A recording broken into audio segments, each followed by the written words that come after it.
তাহলে দশম পঞ্চবার্ষিকী পরিকল্পনা, তাহলে দশম পঞ্চবার্ষিকী পরিকল্পনা শুরু হয়েছিল 2002 সালে এবং শেষ হয়েছিল 2007 খ্রিস্টাব্দে।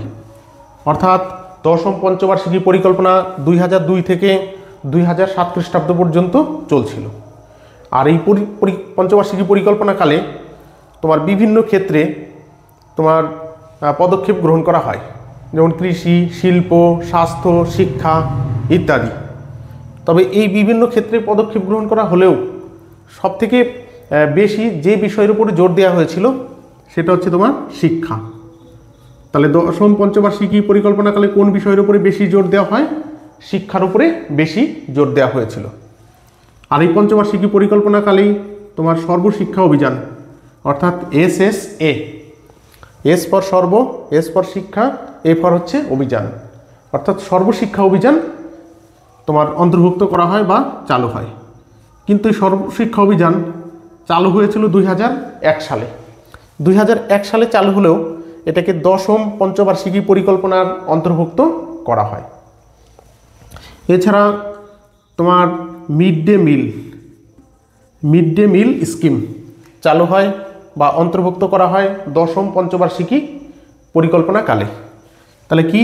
Mid day meal, M for mid, D for day, M for meal, S for scheme. তাহলে মিড ডে মিল স্কিম তোমার কোন পঞ্চবার্ষিকী পরিকল্পনাকালে গৃহীত হয়? দশম পঞ্চবার্ষিকী পরিকল্পনাকালে এটা গৃহীত হয়। কিন্তু এই মিড ডে মিল চালু হয় 2001 খ্রিস্টাব্দে, কিন্তু একে দশম পঞ্চবার্ষিকী পরিকল্পনার মধ্যে অন্তর্ভুক্ত করা হয়। তাহলে শিক্ষা ব্যবস্থার উপরে জোর দেওয়া হয়, যেটা সর্বশিক্ষা অভিযান এবং মিড ডে মিল তোমার এই দশম পঞ্চবার্ষিকী পরিকল্পনাকালে গৃহীত হয়েছিল। কিন্তু এই পরিকল্পনাগুলো চালু হয়েছিল 2001 সালে, কিন্তু একে রাখা হয় দশম পঞ্চবার্ষিকী পরিকল্পনার মধ্যে। তাহলে এই হচ্ছে তোমার দশম পঞ্চবার্ষিকী পরিকল্পনার যে গুরুত্বপূর্ণ কর্মসূচি, সেই কর্মসূচিগুলো। এছাড়া অন্যান্য যে কর্মসূচি আছে সেগুলো পরীক্ষায় সাধারণত আসে না। তাহলে এরপরে আমরা যে বিষয়ের উপর আলোচনা করব সেটা হচ্ছে তোমার একাদশ পঞ্চবার্ষিকী পরিকল্পনা। কি আছে?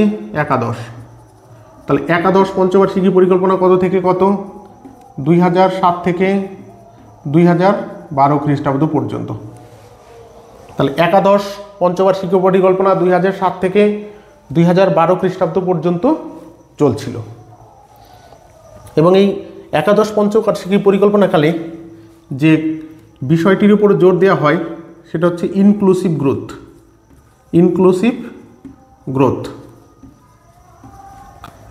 গ্রোথ অর্থাৎ অন্তর্ভুক্তিমূলক প্রবৃদ্ধি। ইনক্লুসিভ গ্রোথ অর্থাৎ অন্তর্ভুক্তিমূলক প্রবৃদ্ধি বা সার্বিক বিকাশের উপরে জোর দেওয়া হয়। তাহলে কিসের উপরে জোর দেওয়া হয়েছিল? সার্বিক বিকাশের উপরে। পরীক্ষায় কোশ্চেন আসে যে সার্বিক বিকাশের উপরে জোর দেওয়া হয়েছিল কোন পঞ্চবার্ষিকী পরিকল্পনাকালে? একাদশ পঞ্চবার্ষিকী পরিকল্পনাকালে। অথবা ইনক্লুসিভ গ্রোথ এর উপরে জোর দেওয়া হয়েছিল কোন পঞ্চবার্ষিকী পরিকল্পনাকালে? তাহলে সেটা হচ্ছে তোমার একাদশ পঞ্চবার্ষিকী পরিকল্পনাকালে। আর এই একাদশ পঞ্চবার্ষিকী পরিকল্পনাকালে আরও বিভিন্ন বিষয় গৃহীত হয় বা বিভিন্ন মিশন তোমার এই সময় চালু করা হয়।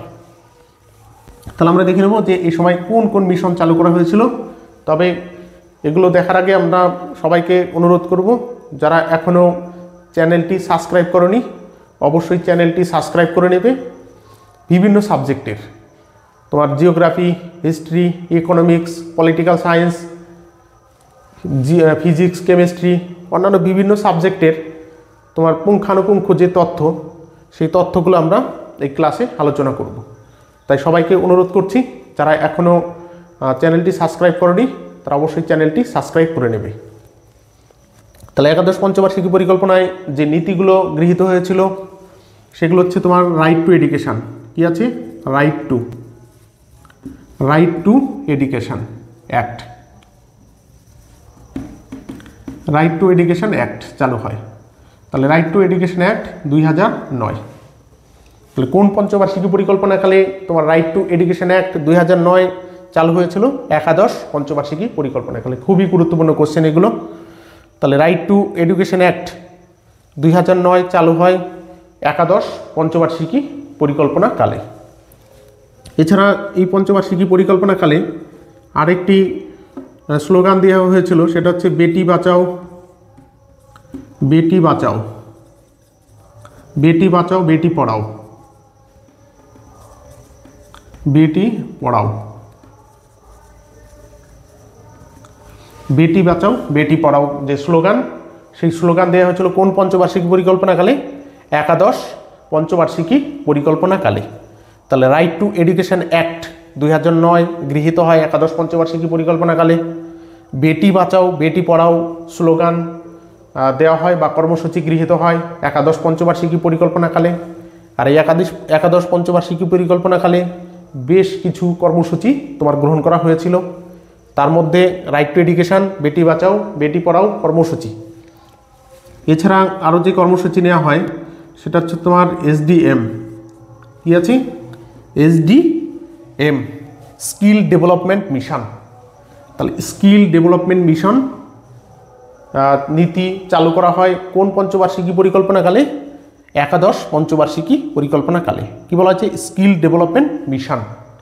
তাহলে স্কিল ডেভেলপমেন্ট মিশনের অর্থাৎ কর্মসংস্থান বৃদ্ধি করার জন্য সাধারণ মানুষের স্কিল ডেভেলপমেন্ট অর্থাৎ যে যেই কাজে পারদর্শী সেই কাজগুলোকে আরও ভালো মতো শেখানোর জন্য বা প্রশিক্ষণের ব্যবস্থা করা হয়, যাতে সে সেই বিষয়ে কাজ করে তোমার কর্মসংস্থান করতে পারে।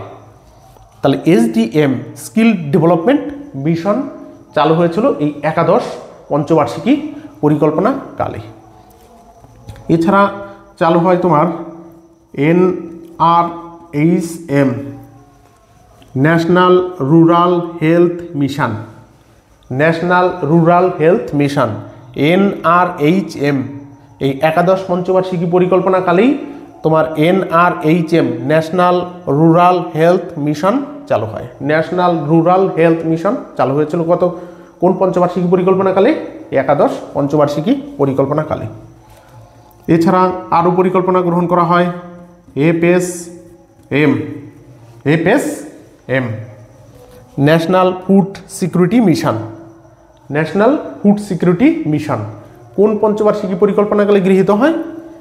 এই একাদশ পঞ্চবার্ষিকী পরিকল্পনাকালে গৃহীত হয়েছিল। তাহলে কি হয়েছিল? NFSM, national food security mission.